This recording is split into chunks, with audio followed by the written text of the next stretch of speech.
Meu tema é sobre a filosofia do direito, né? Eu até estava observando, parece que ele não foi um dos temas principais desse evento, porque parece haver outras questões bem mais prementes, interessantes, como a questão da religião, da ética, né? E o direito, enfim, parece ter ficado no segundo plano. Mas a minha fala, então, é sobre o livro Direito e Democracia.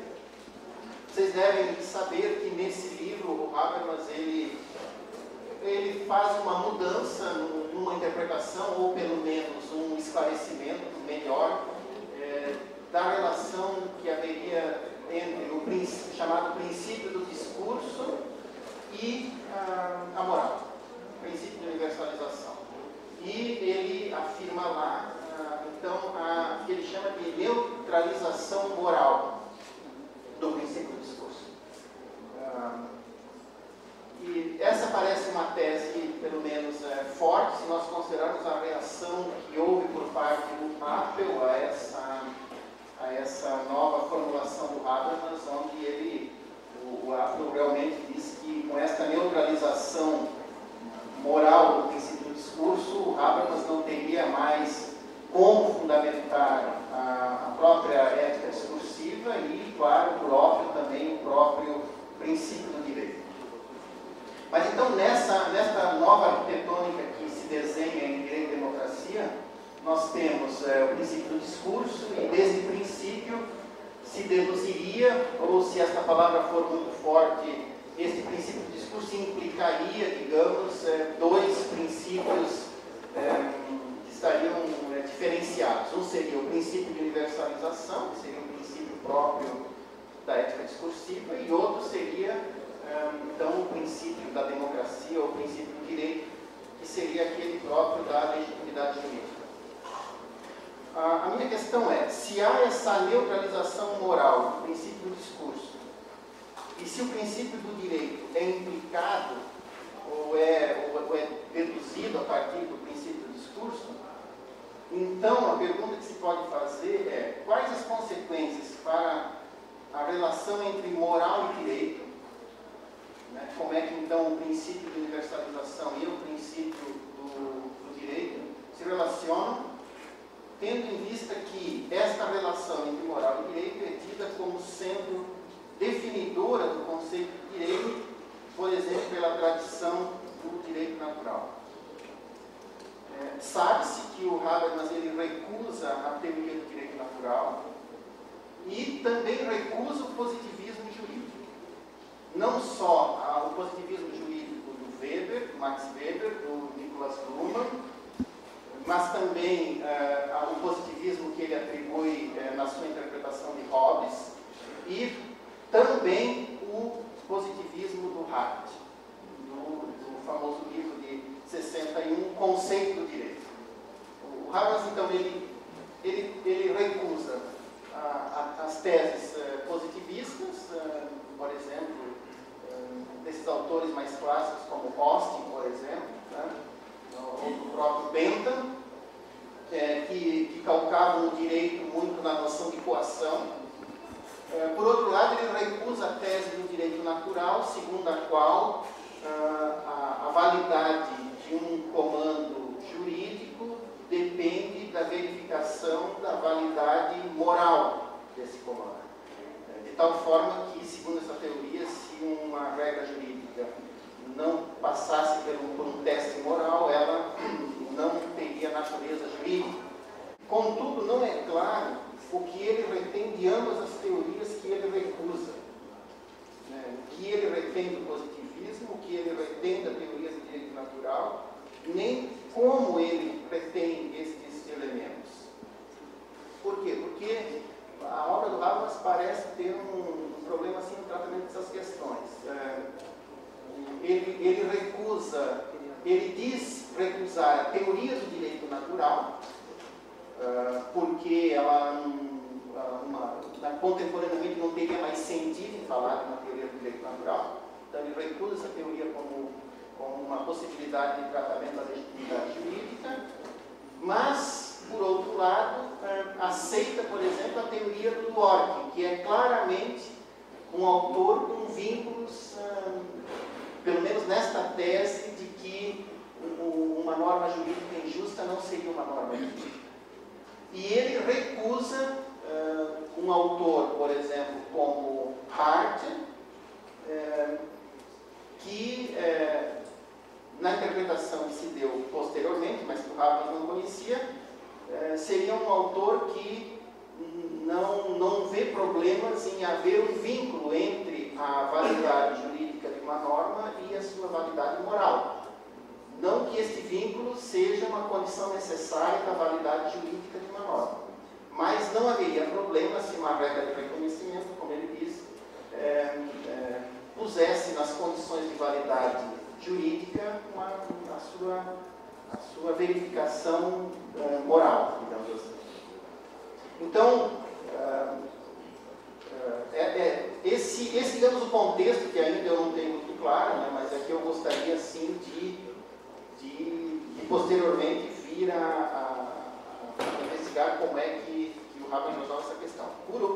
Hoje aqui eu gostaria de apresentar para vocês como, na sua obra, então, o Habermas, ele, apesar de recusar esse vínculo que o direito natural estabeleceu entre validade jurídica e validade moral, apesar de ele recusar isso, ele ainda vai estabelecer um vínculo entre moral e direito. Só que ele acha que ele, Habermas, consegue fazer uma vinculação entre moral e direito que seja aceitável para uma teoria, digamos, moderna do direito, moderna, contemporânea do direito, e não no sentido da teoria do direito natural, que tinha uma ontologia, uma espécie de teoria da natureza humana que é embasada assim por diante.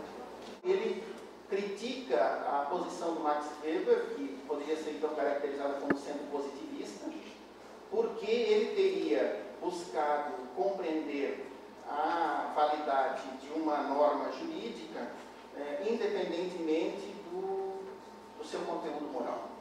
O Max Weber achava que o direito teria certas características não morais, mas essas características teriam o condão de atribuir legitimidade às normas jurídicas, como, por exemplo, seu caráter sistemático, do direito, o caráter abstrato e geral das normas, a segurança jurídica que implicariam os comandos jurídicos.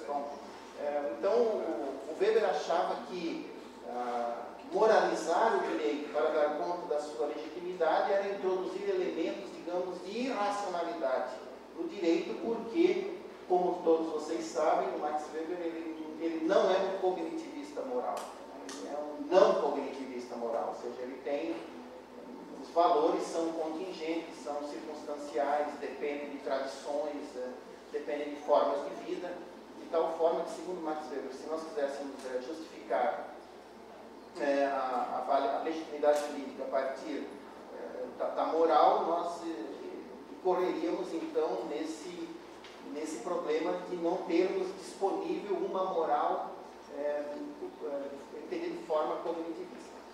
E por isso que ele propõe então uma legitimidade, digamos assim, calcada nos próprios termos da racionalidade jurídica, que teriam estas marcas que eu acabei de lhes falar: o seu caráter sistemático do direito, o caráter abstrato geral e a segurança. Bom, o Habermas, quando ele analisa essa tese do Max Weber, ele diz que o Max Weber tem uma espécie de miopia com relação à neutralidade moral destes pressupostos, que ele elenca como sendo não morais. Que o Max Weber, digamos assim, na sua tentativa de encontrar uma racionalidade jurídica isenta da moral, ele não consegue perceber que aqueles elementos que ele próprio quis serem formais, no sentido de não terem conexão com a moral, são eles próprios já elementos morais. Como, por exemplo, o Max Weber diz assim, que o direito ele se rege pela lei abstrata em geral. O Habermas acha que isso é um outro modo de dizer, por exemplo, igualdade. Só que o Max Weber não diz que é igualdade, ele fala que a lei é abstrata em geral, mas o Habermas diz, mas ele está enganado, porque esse critério que ele pensa ser neutro já é ele próprio moral. E aí, então, o Habermas, a partir dessa crítica, ele conecta a moral e o direito, digamos assim, a seu modo, para responder ao Max Weber, mas também na sua tentativa de não reeditar a teoria do direito natural, tão duramente criticada por Weber, no sentido de que só traduziriam, digamos assim, valores de uma certa cultura, de uma certa época. E como é que o Habermas faz isso? O Habermas diz assim, bom, embora nós não disponhamos de uma moral de conteúdos, de valores substantivos, porque, digamos assim, a crítica que a modernidade fez às tradições foi tão forte que nós não conseguimos mais ter uma moralidade de valores objetivos, né, substantivos. No entanto, a racionalidade ela ainda é suficientemente, digamos assim, estabelecida e protegida, né, o ceticismo, para fundamentar um procedimento de resolução de questões morais. Se a moral não consegue mais fornecer valores objetivos, que é o que o Max Weber critica, ela pode oferecer um procedimento de resolução de questões morais, que é o procedimento, então, discursivo, que à época o Habermas já, digamos assim, intuía e pensava que deveria ser defendido. Então, partindo dessa sua interpretação, então ele pode agora, digamos assim, conectar essa sua moral entendida de forma procedimental com o modo como a racionalidade jurídica se entenderia. Como é que ele faz essa vinculação? O procedimento moral que ele estabelece, que é o procedimento comunicativo, que tem aquelas condições do princípio do discurso, todos podem falar, todos podem introduzir asserções, uma proposição é válida pela sua aceitabilidade, e assim por diante. Estas condições, mais ou menos idealizadas, né, elas podem funcionar como uma espécie de correção do procedimento jurídico do qual resultam normas jurídicas válidas. Então, qual é o modelo que o Habermas segue? A moral, entendida de forma processual, nele, não vai controlar diretamente os conteúdos jurídicos produzidos, mas ele vai controlar o procedimento jurídico a partir do qual se geram normas jurídicas válidas. Então, a moral procedimental discursiva vai poder dizer, bom, nesse procedimento aqui de feitura desta norma jurídica, nem todas as partes foram ouvidas, nem todos tiveram voz, não houve tempo suficiente, não houve discussão suficiente, predominaram interesses econômicos demasiados, houve privilégio da parte economicamente mais ativos, e suficientes não tiveram a possibilidade de ter voz, as minorias foram excluídas. Em tudo isso ele não disse nada de conteúdo, mas ele interfere no procedimento. Por quê? Porque ele pode contar com um procedimento discursivo, digamos assim, e esse procedimento, então, pode funcionar, é isso que ele defende, como um corretivo do procedimento jurídico, do qual, então, por sua vez, vão resultar normas morais válidas. Ora, esse modelo que ele defende nas Standard Lectures, ele diz claramente na introdução, no prefácio à Direito e Democracia, que ele abandonou. Ele abandonou esse modelo, por ser demasiadamente forte. Bom, então, se ele abandonou esse modelo de conectar direito e moral, a pergunta que se coloca é, por qual modelo ele substitui essa relação entre direito e moral? E, na minha pesquisa, eu identifiquei dois modelos possíveis, pelo qual moral e direito são conectados. Um eu chamei de um modelo explícito em direito e democracia, que é esse modelo da complementaridade. E outro, um modelo implícito, que é o que eu vou explicar ao final da minha apresentação. Então, esse modelo explícito de complementaridade é um modelo que todos conhecem. O Habermas diz que o direito, e aqui ele caracteriza o direito como um sistema coativo, como um sistema de ação, e nesse sentido ele assume uma das definições que o positivismo dá do direito, como sendo um sistema coativo. Por quê? Porque a tese explícita dele é que, a tese da complementaridade, o direito complementa a moral nos seus déficits. Quais são esses déficits? São aqueles déficits de motivação, déficits de cognição, déficits de institucionalização, que a moral não tem. A moral é informal, ela não tem a capacidade, as pessoas podem se convencer moralmente de um juízo, mas não agirem de acordo com ele, então haveria uma espécie de fraqueza da vontade. Olha, todos esses déficits são corrigidos, digamos, pela coação jurídica. Por quê? Porque então o direito, emprestando a sua coação, vai tornar obrigatórios conteúdos morais, então, digamos assim, atenuando a fraqueza da vontade, vai institucionalizar tribunais, por exemplo, que vão decidir as questões que lhes são propostas, né? Vai pagar um corpo especializado de pessoas que interpretam o direito, como juízes, Ministério Público e assim por diante. Tudo isso o direito pode suplementar. Então, o Habermas aqui ele parece assumir como definição do direito um elemento de coação. Casualmente, como vocês sabem, esse elemento foi duramente criticado por um positivista como Hart, por exemplo, que acha que a teoria que diz que o que define o direito é a coação está mal posta, segundo ele. Por quê? Porque o direito não se explica pelo modelo do gunman, né, do homem com a arma na mão que dá uma ordem para alguém. Segundo Hart, esse é um modelo caricatural de compreensão do direito, embora, diga ele, é verdade, não podemos dispensar a coação como sendo característica do direito, mas não é isso que explica principalmente um comando jurídico. Né? Digamos assim, a coação seria uma condição talvez necessária, mas não seria uma condição suficiente para um sistema jurídico. Ora, o Habermas aqui parece assumir justamente essa determinação que já tinha sido criticada pelos próprios positivistas, sofisticando o positivismo. E aí dá para entender, e aí um dos problemas então que eu quero saber aqui, né, não sei ainda, né, olha, o Habermas recusa justamente um autor que faz uma espécie de correção do positivismo, que é o Hart. Ele dispensa o Hart simplesmente sem maiores considerações, assim, uma crítica bastante radical, e assume um outro autor que é o Dworkin, com claros vínculos com a tradição justnaturalista, nesse particular de achar que uma norma injusta não é legalmente válida.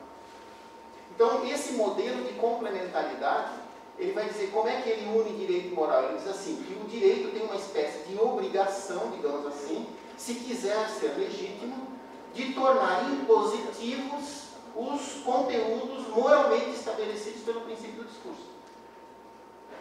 Por exemplo, direitos humanos, digamos assim, direitos fundamentais. Né? Então, digamos assim, um sistema jurídico que se negasse a tornar obrigatórios normas morais oriundas do princípio de universalização, eles seriam um sistema provavelmente